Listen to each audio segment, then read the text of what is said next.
Welcome back to Axis and Allies, the Anniversary Edition. It's the UK's turn, United Kingdom, and they're spread out all over the world. So this could be an interesting turn.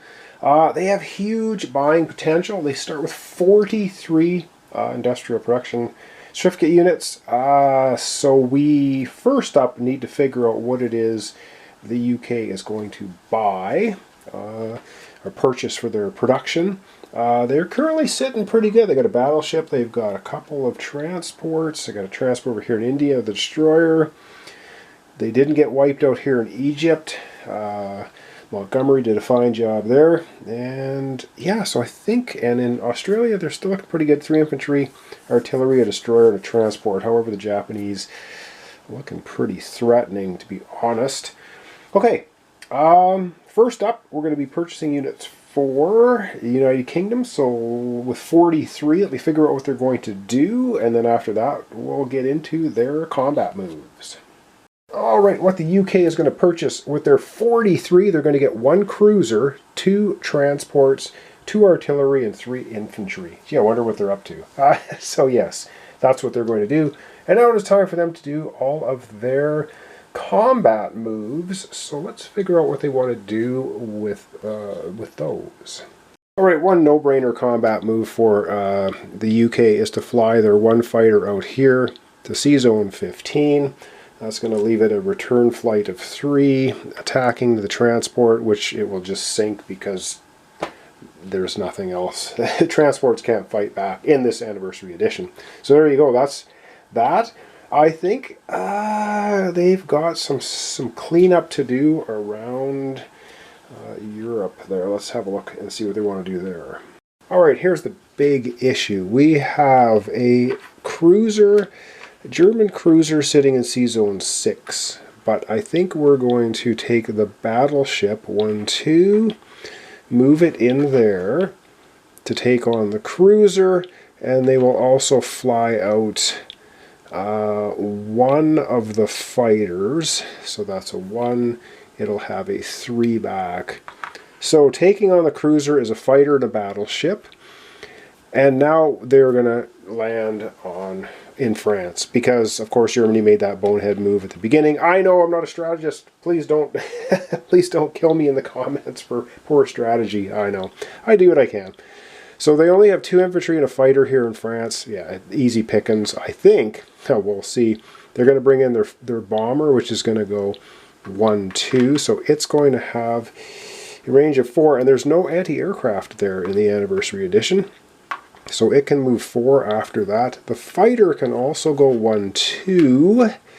And it will be able to move 2 back from there. And then this transport right here will pick up the armored unit, move 1 here, pick up an infantry, move 2 here, and dump off an infantry. The armor unit, and this transport will take a tank and an infantry, and also dump it off there. And yes, the destroyer will come in as well to help out, and yeah, so there would be all of that stuff going on there. And I think that's it for all of the attacking that's going on for the UK. We can look at India, but I don't think they want to try anything funny. I know we didn't build a industrial complex. A lot of people love to build an industrial complex and plop it down in India. I just feel like that's just asking the Japanese to just come and crush it on the next turn, which they probably could pull off. So I don't want to play that game for the UK. UK's going to concentrate on trying to crush Germany as quickly as possible with the help of the Russians, and maybe that will end the game. Alright, let's get to these battles and roll them up. Alright, let's start with a Sea Zone battle here. The UK's got a fighter and a battleship fighting against the German cruiser. So the UK, well, we roll black dice for UK. So the the fighter hits on a 3 and rolls a 5, and the battleship hits on a 4 and rolls 3. So the cruiser is destroyed. It only takes 1 hit. It retaliates. It hits on 3, and of course it hits. But it's going to hit the British battleship, which is just going to damage it. It's not really going to do anything.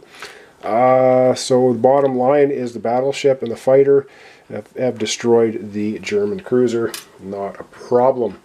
All right, now we have, of course, this little battle going on here. The German transport will just be sunk. They do not fire back in this version. So the British fighters that flew out from Egypt sink the transport there. Not a problem. Now for the big one, the big battle here for France. It's D-Day already, super early in the game because of my poor German strategy. Anyway, we have 2 infantry hitting at a 1, and there's no anti-aircraft gun there, which is interesting. All right, 2 infantry hitting at a 1. Let's see what we get. They get no hits. 2 tanks, and there's no offshore either. 2 tanks hitting at 2 tanks and a fighter hitting at 3. So these all hit at 3s. 1 hit, and the bomber at 4. Wow, just a total, only 1 hit. So that's going to take out 1 German infantry. Now the infantry retaliate at 2. So there's 1 hit against the British, and the fighter hits back at a 3. Oh no, fighters defend at 4. What am I talking about? Fighter defending at 4 hits. So that's 2 hits against the British, 1 against the Germans. Wow, that's not very good for the British. So they'll lose both of their infantry. But yes, they're going to carry on. So they now have 2 tanks hitting at 3s. And that's 2 hits, so that destroys all of the German units. So we don't need to roll anymore. If the Germany infantry hits, no, it doesn't hit, and the fighter on a 4, yeah, so they take 1 more damage. They'll take out the 1. Actually, you know what? They will go ahead and lose. No, they're going to lose their armored unit. So they actually take over France. Wow. Okay, well, the Germans put up a bit of a fight, but not much of one. All right, so yep, they do have the 1 armored unit left, and so the UK captures France. So 6 up for the UK, 6 down for Germany, and I'm sure that's going to be short-lived, but it gives them the IPCs right now. So a successful landing in France with 1 armored unit. That's probably, like I said, going to be going away pretty quick. All right, UK up 6, 36 to 42. Germany drops 6 from 33. 1, 2, 3, 4, 5, 6 down to 27. Ouch, that's painful. All right, I do believe that's everything that the UK is doing. So now they have to fly their aircraft back. So it's non-combat move time. I got to actually figure some things out because there's some stuff we want to do with the UK for non-combat. All right, it's non-combat time move. So this plane can move 3. I do believe it's just going to go right back to Egypt as defense. We are going to, what do we do?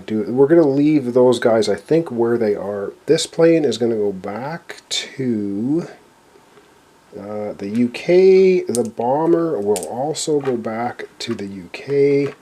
This fighter, well, this fighter has a range of 3. It's going to go 1. You know what? This fighter is going to go over to, no, it's going to go back to the UK. Let's go back to the UK. There we go.